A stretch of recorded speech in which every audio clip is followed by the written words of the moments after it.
Welcome back to Good Neighbors. And when we left off, we were talking to, and we are still talking to, Chaplain David Barnes of Hospice of Wichita Falls. And we were talking about the help, the healing help, I call it like that, for the children who have had someone in their life who has died, and not just someone who has been in hospice, but anyone who has, any child that has someone who has died. They still need that healing. They still need to express themselves to get whatever it is out. And sometimes the family members and friends cannot do it, because they're close to it as well. They may not fully understand, but there is a place for that to take place. Now, a couple of the other groups that you have counseling, I'm calling them counseling, but it may just be get together and let's talk. What are those?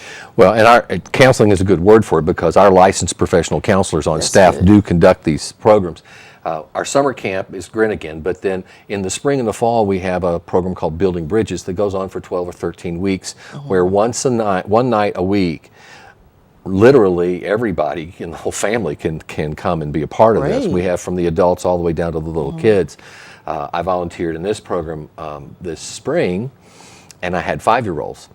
What? And I was amazed at, after several weeks of them being in this program, they could articulate their loss without undue emotion and not being but not emotionally separated from it. They were dealing with and accepting what had happened in their life. We think these babies aren't paying attention, but good grief. I mean, of course, it's enough we have to deal with adults. But wow, I mean, obviously God has us on this for a reason, in the sense of with the kids. 5 years old. So Building Bridges will be spinning up for our fall session here pretty quick. Oh, wow, that's awesome. And then, of course, the grief sessions, with the counseling sessions with the adults, to have them do the same thing as well. Now, it takes more than the counselors to get this done. And, of course, we know it takes more than administration to make sure that the funding and all that is there to make sure this is done. So how do all of the individuals, the nurses, doctors, and yourself, how does everyone work together? Well, one of the things that I want to make sure people understand is that we get patients sometimes too late. And people are afraid, or they don't want to give up, or whatever their reasoning is, and they come to us too late. But when we get them in the right timing, a lot of times the patients get better. And I've heard of that, and I've seen that. And it's because of the amount of care that they're getting. They're getting care from our interdisciplinary team, which means they're getting care from skilled nurses, from certified nursing assistants. They're getting care from chaplain service if they request it, from a social worker, and from a licensed professional counselor if they desire. So they're getting a complete...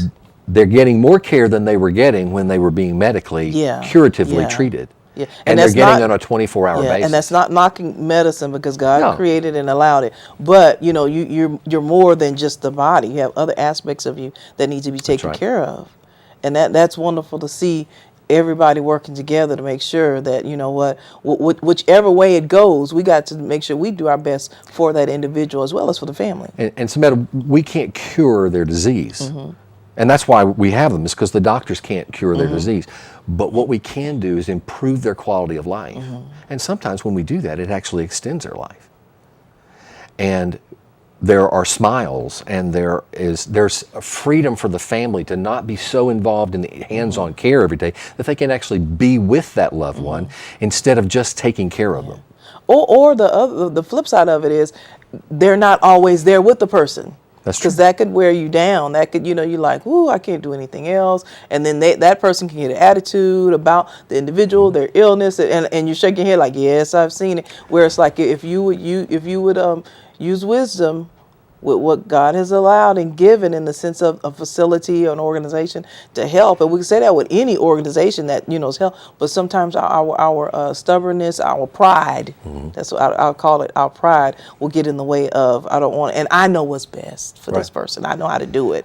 And honestly, this is where viewers can be involved, because we have volunteers, over 200 volunteers right now, who give their time sometimes just to go and sit with a patient, so that the family member can go to the grocery store. Or just go take a nap, get some refreshing, because my God, it could be totally draining when you have someone that's ill and they don't understand fully what's going on, but their body is, and then you don't fully understand because you're not going through, but you understand that, I need some help. So what I want you to do right now is look in that camera, and I would say compel someone to realize and know that there is help for them to be able to come and receive the services that is needed, as well as if someone feels compelled to come and help.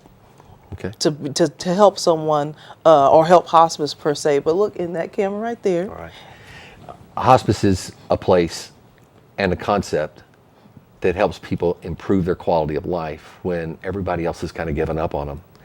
And if that pulls at your heart because of someone you love that's suffering, then I would hope that you would call us and at least find out if they're appropriate for our services.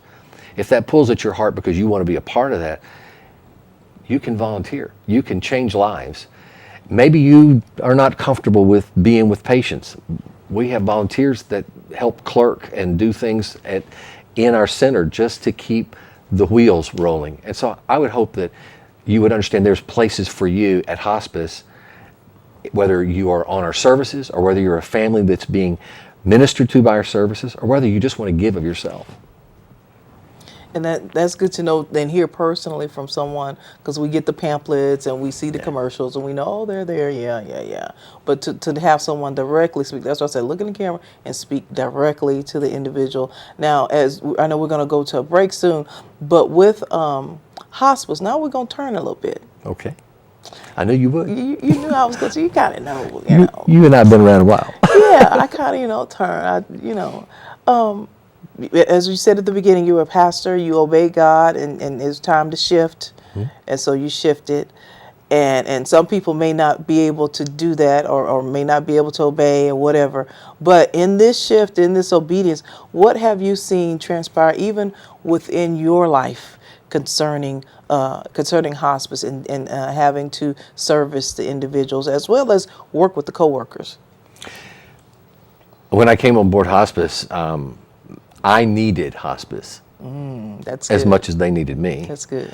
There's probably some ways that hospice saved my life. Mm-hmm. There's certainly some people there that are part of that.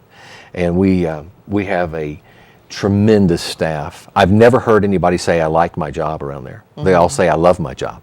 Okay. It's a calling. You can't do it unless you're called to it. Mm-hmm. And I would have never dreamed of being where I am. I would have never thought, oh, I can do that. Mm-hmm. But wait a minute, I know I interrupted your moment. That's all right. And the reason why I did is because you are a pastor. Pastors, they deal with the sick and they deal with the, you know what I'm saying? So somebody may be like, well, how's he saying this? Well, when you're a pastor, you don't deal with the sick and the dying every day. Okay, that's good. Okay, that's good. And you said something about not having a church anymore. I have a congregation of a couple of hundred people, if you think about it. Mm-hmm. And I get to minister to their most specific need in that most specific moment. Mm-hmm. Whether it's singing them a hymn or reading them a scripture or praying for them or just stroking their hair and telling them it's going to be okay. Mm-hmm. And that's a blessing to be able to be tangible in that realm and to go from, I was overseeing, now I'm not just overseeing, I am seeing. And I'm really partaking in, and it's bringing healing as well as brought some things I know out of you that you thought, that's not me, God. And God's like, well, let me see what I created and what's within you. That's right. We're going to come back with some more real brief right after this message. Thank you for staying tuned into Good Neighbors on this station.